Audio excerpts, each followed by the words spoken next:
یہ دیکھیں اب میرے سامنے کتاب ہے طبقات ابن سعد.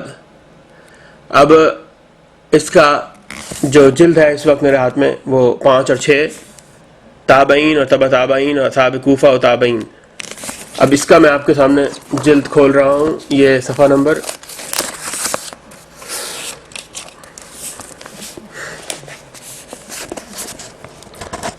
طبقات ابن سعد حصہ پنجم 371 صفحہ نمبر تابعین تبع تابعین. آئیے. ایک رسم بد کا خاتمہ. لوط بن یحییٰ الغائدی سے مروی ہے کہ بنی امیہ کے تمام والیان حکومت عمر بن عبدالعزیز سے پہلے حضرت علی کو گالی دیتے تھے. جب عمر بن عبدالعزیز والی ہوئے تو وہ اس سے باز رہے. دوبارہ دیکھ لیجئے. ایک رسم بد کا خاتمہ.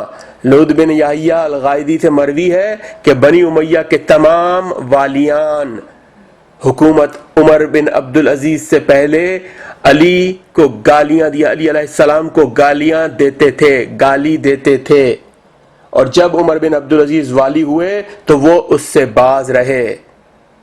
لعنت ہو ان تمام اشخاص پر، ان تمام انسانوں پر تا قیامت، اللہ کی، اس کے فرشتوں کی، تمام کل مومنین کی، کہ جو رسول اللہ صلی اللہ علیہ وآلہ وسلم اور آپ کی آل پاک کی شان میں گستاخی کرے.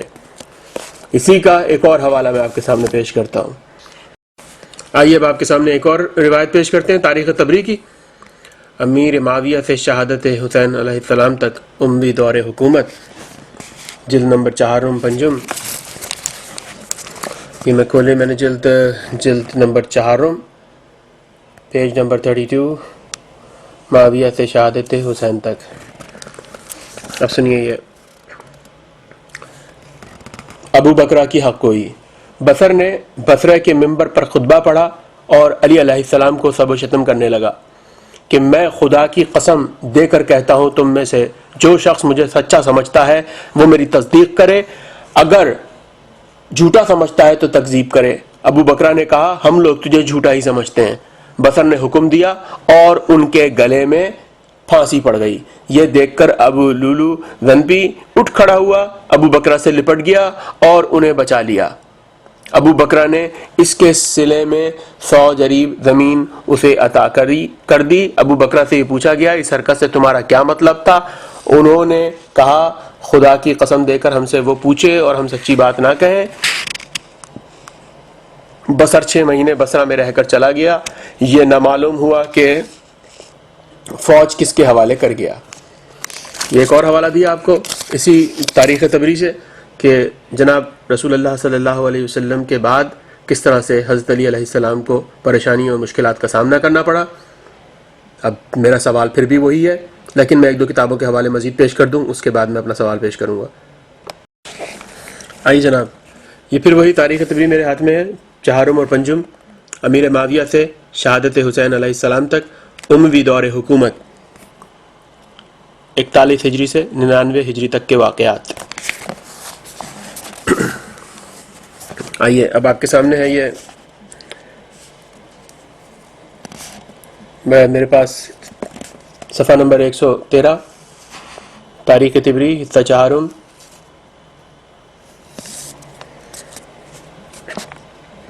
معاویہ کا حجر اور اصحاب حجر کو پیغام. حجر اور اصحاب حجر کو پیغام کہ معاویہ کے پیغامی نے ان لوگوں سے کہا کہ 6 شخص چھوڑ دیے جائیں گے، 8 قتل کیے جائیں گے. ہم لوگوں کو حکم ہے کہ علی سے تبرہ اور ان پر لعنت کرنے کو تم سے کہیں. اگر تم ایسا کرو تو تم کو چھوڑ دیں ورنہ تم کو قتل کریں. استغفر اللہ. معاویہ کا خیال ہے کہ خود تمہارے ہی ہم وطنوں کی گواہی سے تمہارا قتل کرنا ان کے لیے جائز ہو چکا ہے، مگر انہوں نے معاف کر دیا ہے. تم اس شخص پر تبرہ کرو تو ہم سب کو چھوڑ دیں گے. ان لوگوں نے کہا خداوند ہم سے تو یہ فعل کبھی نہیں ہو سکے گا، بس ان کے لیے قبروں کے قبروں کے کھودنے کا حکم دے دیا گیا، قبریں کھودنے لگیں، کفن سب کے لیے آ گئے، رات بھر یہ لوگ نماز پڑھتے رہے، صبح ہوئی تو اصحاب معاویہ نے ان سے کہا رات تو تمہاری طولانی نمازوں کو اور دعاؤں کو ہم نے دیکھا، یہ تو بتاؤ عثمان کے بارے میں تمہارا کیا عقیدہ ہے؟ انہوں نے کہا کہ وہی تو پہلے شخص ہیں جس نے حکم میں جو جور اور ناحق پر عمل کیا۔ یہ سن کر اصحاب معاویہ نے کہا معاویہ نے تم کو، یہاں پر یہ لفظ امیر المومنین لکھا ہے معاویہ کے لیے، لیکن میری زبان اس سے پہلے کٹ جائے کہ میں معاویہ کے لیے لفظ امیر المومنین استعمال کروں۔ تو معاویہ نے کہا، اصحاب معاویہ نے کہا معاویہ نے تم کو خوب پہچانا تھا، اور یہ کہہ کر قتل کرنے کو اٹھ کھڑے ہوئے اور کہنے لگے اس شخص پر تبرہ کرو، یعنی حضرت علی علیہ السلام پر۔ انہوں نے جواب دیا کہ ہم تو ان سے تولا رکھتے ہیں، اور ان سے جس نے تبرہ کیا ہم بھی اس پر تبرہ کرتے ہیں۔ اب ایک ایک شخص کو قتل کرنے کے لیے کھینچا۔ قبیصہ پر ابو شریف بدی کا ہاتھ پڑا۔ قبیصہ نے کہا میرے تیرے خاندان میں شر، مجھے کوئی اور ہی شخص قتل کرے۔ بدی نے کہا کچھ قرابت دار کا ہونا اس وقت تیرے کام آیا۔ یہ کہہ کر اس نے حضرمی اور قضائی نے قبیصہ کو قتل کیا۔ پھر حجر نے ان لوگوں سے کہا ذرا مجھے وضو کر لینے دو۔ حجر نے ان لوگوں سے کہا کہ ذرا مجھے وضو کر لینے دو۔